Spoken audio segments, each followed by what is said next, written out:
Hello and welcome to our talk. With great power comes shorter battery life.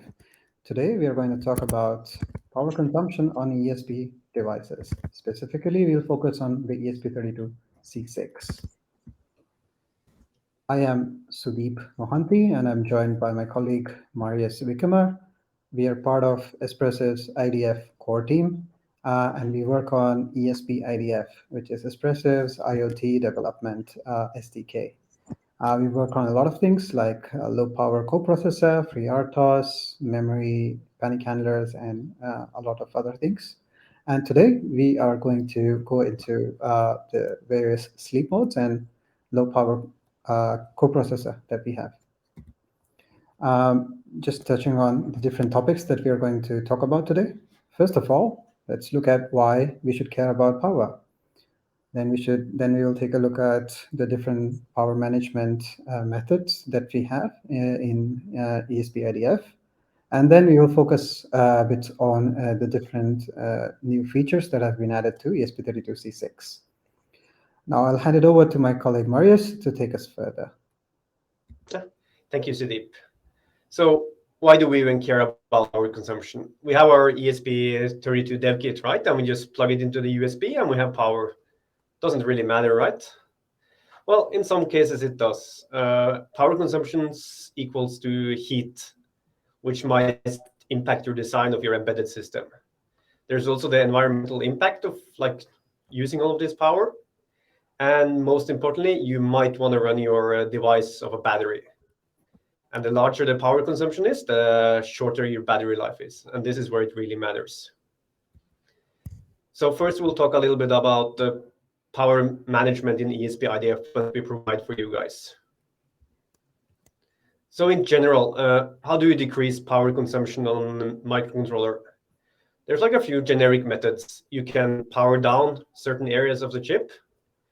You can do what we call clock gating, where you turn off the dynamic clock for a certain peripheral or the whole chip actually.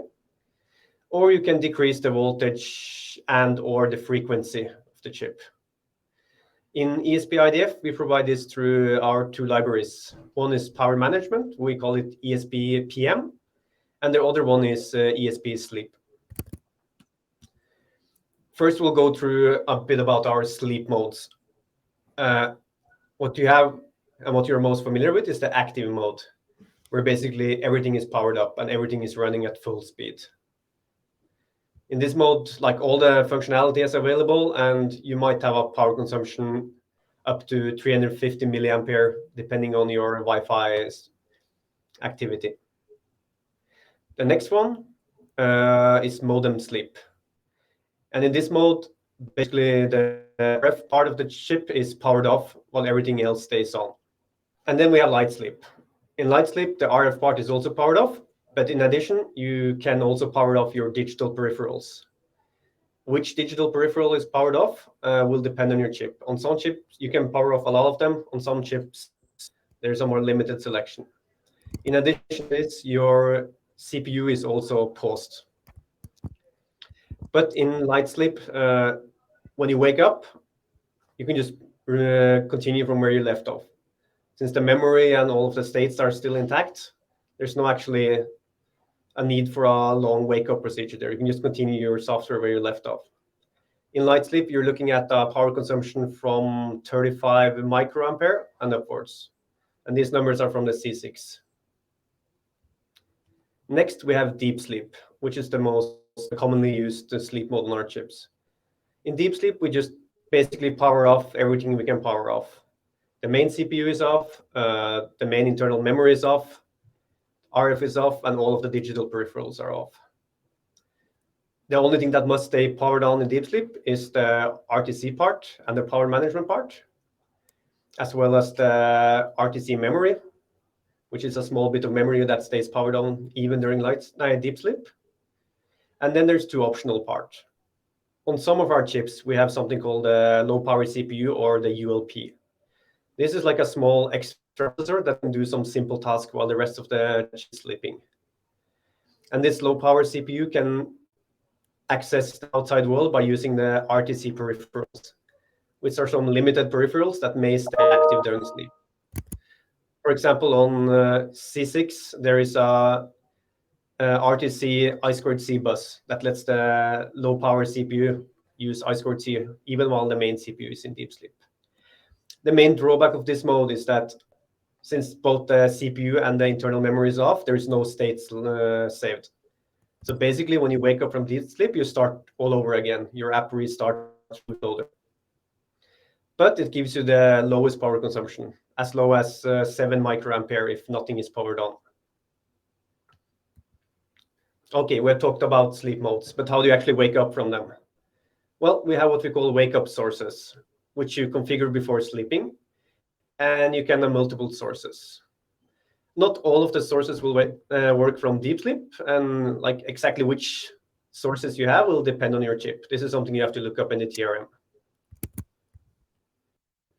So just to summarize, with light sleep, your state is retained during sleep, and you can quickly resume from where you left off before sleeping. But since we're not powering down everything, the power consumption is not as low as you could have it. Whereas with deep sleep, you get the lowest possible power consumption, but everything is wiped except RTC memory. And since you're booting from scratch again, it might be very slow to wake up. And then when you wake up, if you actually want to do something, you have to initialize everything again.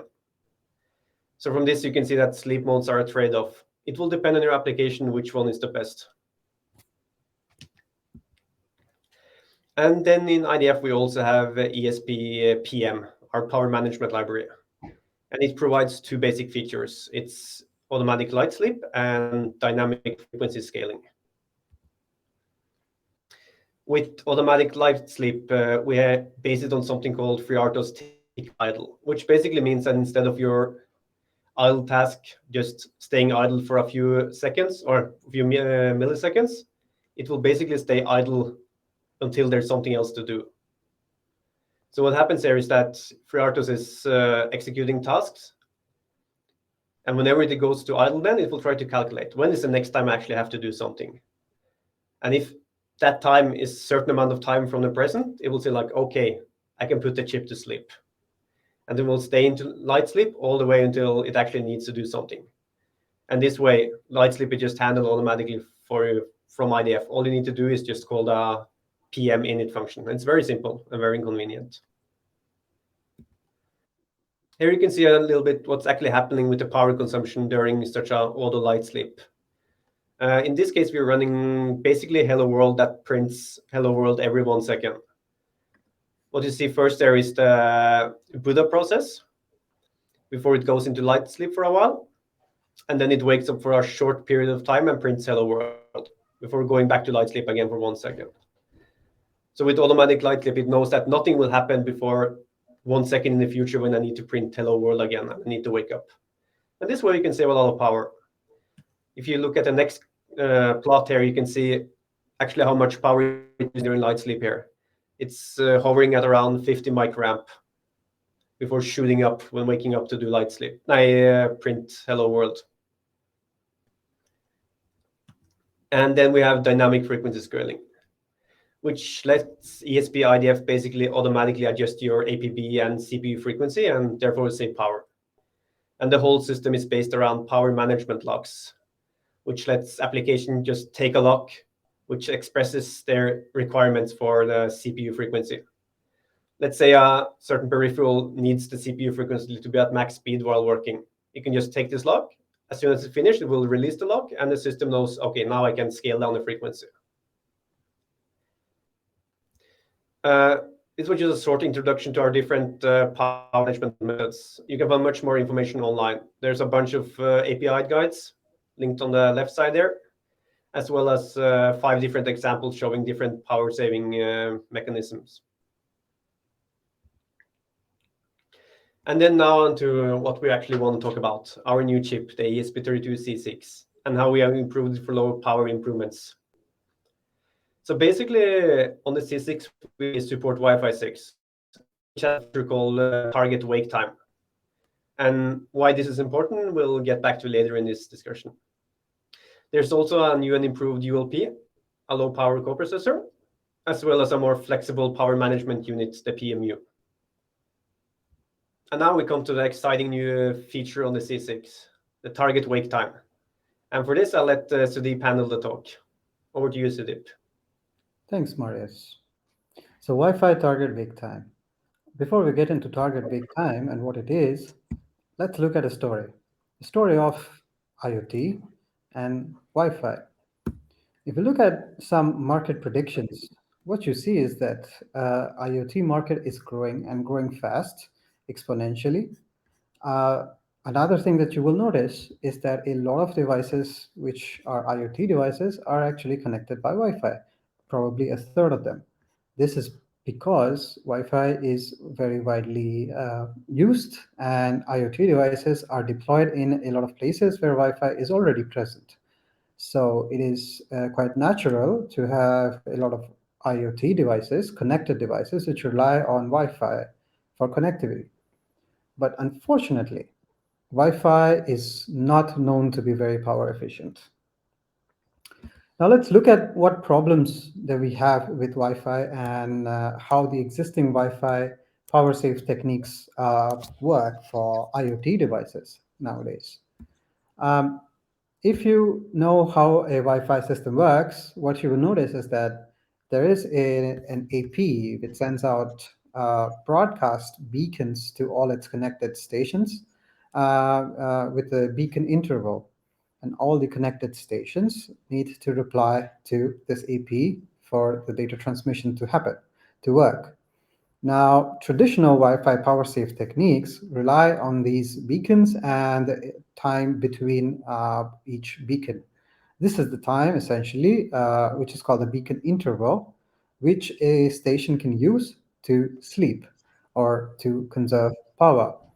But every now and then, the station will have to wake up at every beacon interval and reply to a beacon that is sent by an AP. Uh, in some cases, some stations could take a bit more advantage and not reply to all of the beacons that are sent by the AP, but probably reply to every other beacon or every third beacon. And this also can help in saving some power. But these beacon intervals is in milliseconds, so the amount of sleep that a station can do is quite low. So it may not be very effective in conserving power. The other problem that has come up with a proliferation of IoT devices is that there is increased contention of the Wi-Fi network. What that means is, since there are many devices now in the same network, they use the same medium to talk or to communicate, and occasionally there could be collisions. And if there are collisions or packet losses, then a device would need to retransmit the packet. Now, every time a device has to retransmit a packet, that would mean an increase in power consumption. Also, it in a way reduces the efficiency of the network. So these are the problems that we see with Wi-Fi being deployed on IoT. And up until now, there were no great techniques to conserve power when you're connected to Wi-Fi using on an IoT device. But recently, Wi-Fi Alliance has come up with Wi-Fi 6 standards.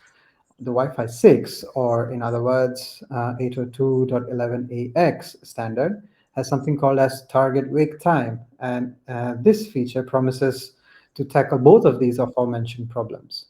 Let's take a look at how target wake time does this. So what we talked about earlier is that a Wi-Fi AP sends out beacons periodically, and the station needs to reply to these beacons. The target wake time allows the station and the AP to negotiate a schedule of sleeping and waking up, and thereby can have its own sleep duration, which is irrespective of when the beacon interval is. So, for example, if a station is connected to a Wi-Fi 6 AP, which has target wake time enabled, the station can negotiate its sleep time and can go to sleep. In the meantime, if the AP sends out some beacons, the station is not obligated to reply to these beacons, and the connectivity between the station and the AP will still be maintained. Now, once the station wakes up, the AP, since it knows when the station is going to wake up, will buffer any data that is meant for the station and will just transmit it once the station wakes up. So this way, what you see is that the AP and the station do not lose connectivity when the station wakes up and can receive packets. Um, since the negotiation happens between the station and the AP, and the station can then negotiate for an interval, which is called the TWT interval. It could be much longer than just beacon intervals, which are in milliseconds. TWT intervals could typically be in seconds, minutes, hours, or even days. And this bodes very well for IoT devices, which use Wi-Fi infrequently and could have a long sleep duration. Now, the second problem that we had talked about was overcrowding of the network. Now, how does TWT help solve that? Now, imagine you have a Wi-Fi 6 infrastructure which has two devices which employ target wake time. Now, both devices can negotiate their own sleep schedule, and they can have their own sleep and wake durations. What this does is that it staggers the sleep and wake schedule of both the stations, and thereby it can reduce congestion of the network because both the stations are using the network at different times.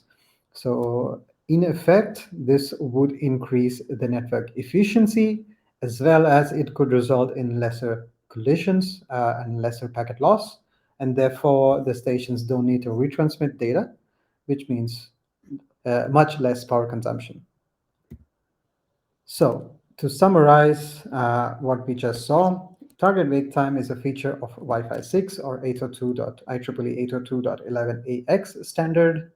Target wake time allows a station or a device and an access point or a Wi-Fi router to negotiate something called as a service period.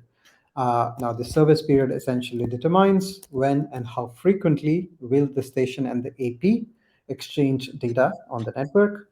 And in effect, this allows the station to sleep for a longer period of time and can save much more power.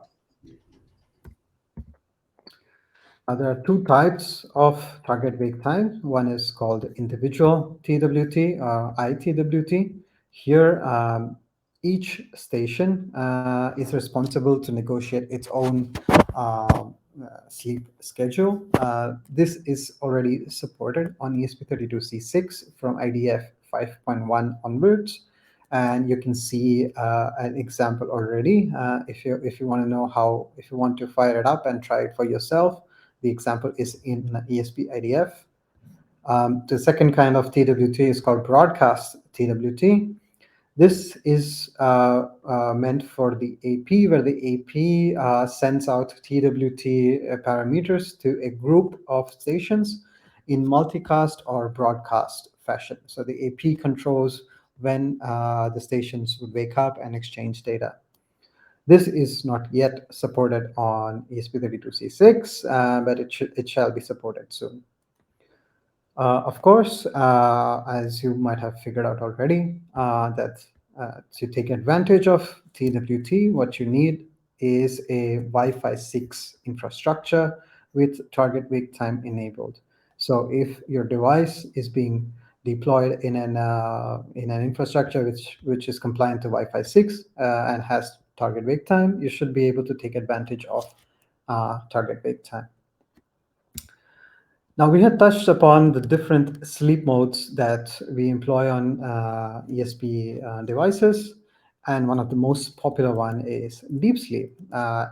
We can shut off almost everything, including the RF modules. That means that there is no Wi-Fi connection during sleep time.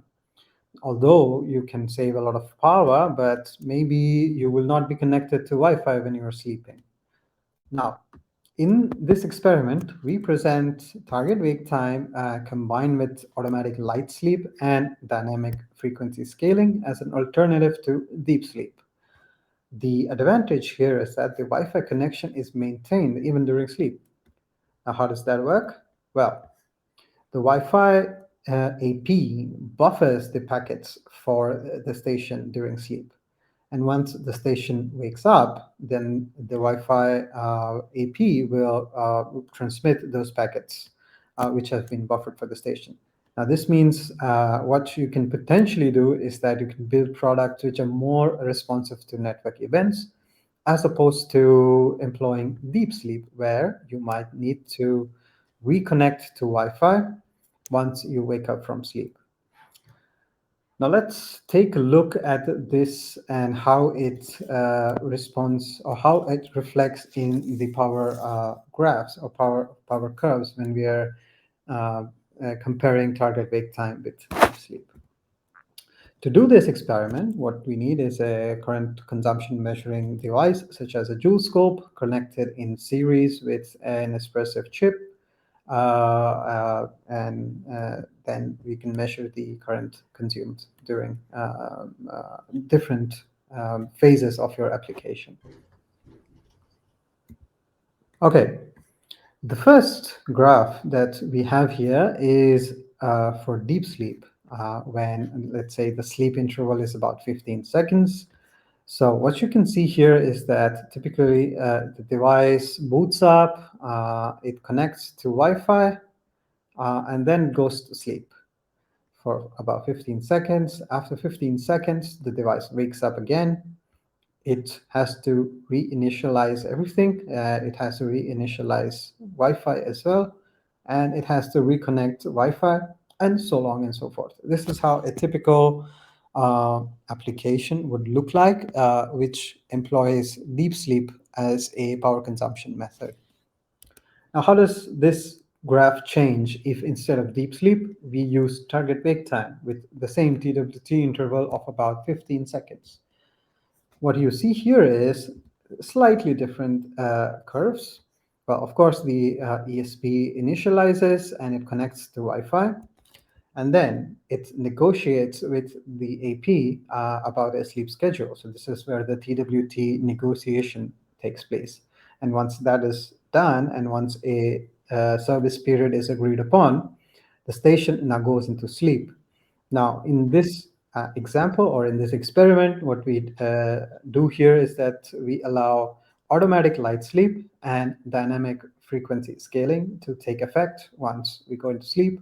So the power consumption reduces, and every 15 seconds, for example, the station device wakes up and sends out a TWT probe to the AP. And this is how the TWT protocol works.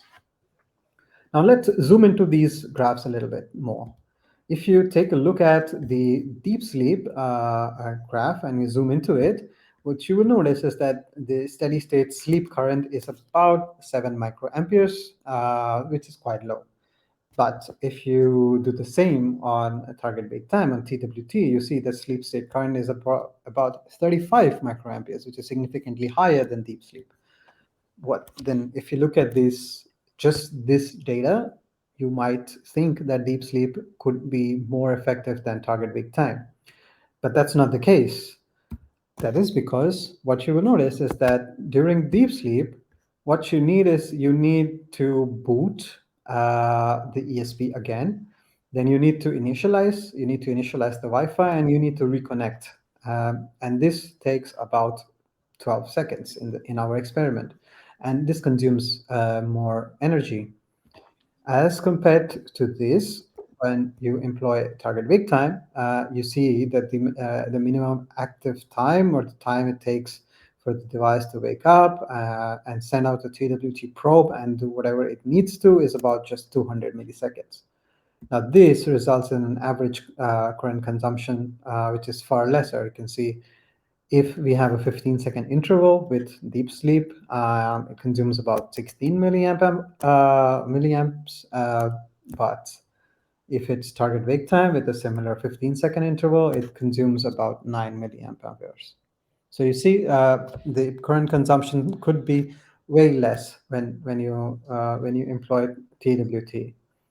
But that doesn't give you the full picture. What you need to do is to analyze this a little bit more depending on your application. Now, as we had talked about, IoT applications could be such that the sleep durations could be way longer. Now, we did an experiment where the amount of sleep or the time that you need to sleep varies, and we wanted to see what is the power consumption of deep sleep versus target wake time. What we noticed here is that when the sleep intervals are less, maybe a few seconds, 10 seconds, maybe 15 seconds, target wake time performs much better than deep sleep, simply because a lot of energy is wasted in booting up the ESP again and reconnecting to Wi-Fi. So this is the difference that you see when the wake up schedule is very fast. But what you notice is that once your wake up time or your sleep duration increases, the difference between target wake time and deep sleep minimizes or reduces. Let's say at about 10 or 15 minutes, it's almost the same. At about 30 minutes sleep duration, you might find, or at least in our experiment, the deep sleep current is slightly lower than the target wake time current. So what you see here is that for your application that you're building, you will need to do some kind of power curve analysis like we have done here to understand which sleep mode suits your applications the most and what is the optimum power consumption that you can achieve with different sleep modes at various scenarios of where your application is. So just to summarize, what we learned so far is that deep sleep is one of the most popular ways of saving power on ESPs, but there is no Wi-Fi connection during sleep. Now that we can overcome that by using target wake time and automatic light sleep and DFS. There is Wi-Fi connection which is maintained during sleep. The Wi-Fi AP buffers packets for the device, so we have potentially more responsive networks. But of course, like we also saw, no single sleep mode is good for all kinds of solutions. You will need to do some kind of an experiment like the one above to understand which sleep mode suits your application the most. Moving on. The next topic that we want to talk about is the low power CPU or the ULP core that we have on the ESP32-C6. What you will notice on your right is the functional system diagram of ESP32-C6, and in this you will see the LP RISC-V coprocessor. This is a 32-bit RISC-V processor and supports RISC-V IMAC instruction set. And the whole purpose of this low power core is to complement the high performance core, and this low power core can run during deep sleep. So if you want to do some meaningful actions like reading some sensors or talking to external data or moving some actuators, even while you're in sleep mode, you can do that with the low power RISC-V core. A little bit of specifications of the RISC-V, low power RISC-V core. It operates on 20 megahertz clock. It has a two-stage pipeline, 19 vector interrupts. It has access to 16 kb of low power SRAM, and it also has access to many low power peripherals, such as low power UART, low power I2C. So typically, if you are in deep sleep and you would like to use or you would like to interact with the external world on your device, a low power core can help you with that.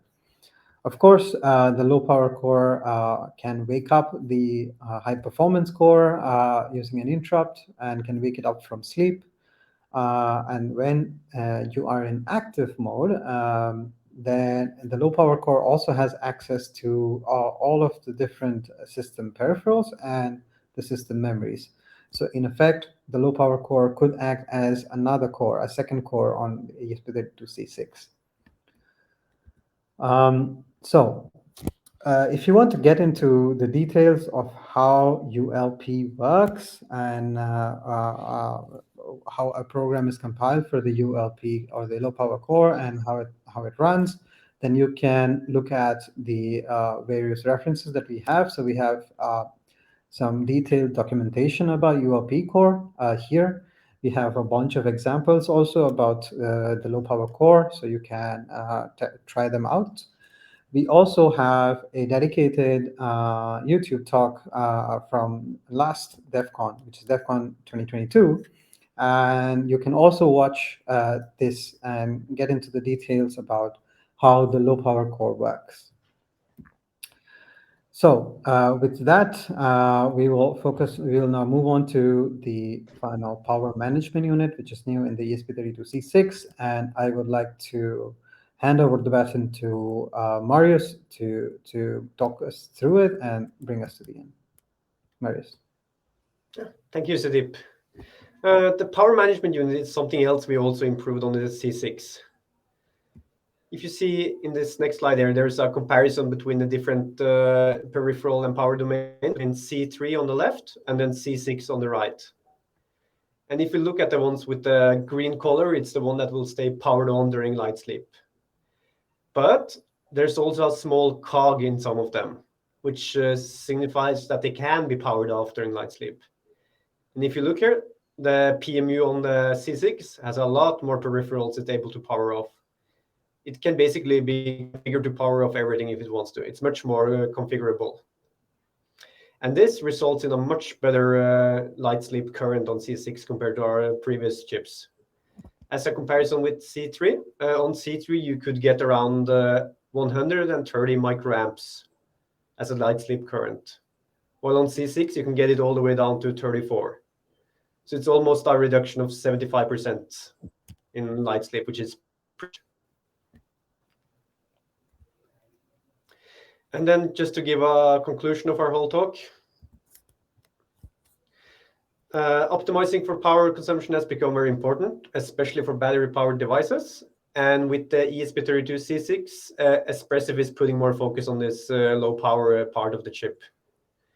And with the C6, we provide a granular control of power domains with our new and improved PMU. We have Wi-Fi 6 features such as target wake time to further optimize power consumption for Wi-Fi connected devices, as well as an improved low-power CPU with capabilities to perform tasks even during light sleep. Even during deep sleep. Yeah, that was what we had for you guys today, and I hope you guys enjoyed the talk. Any questions?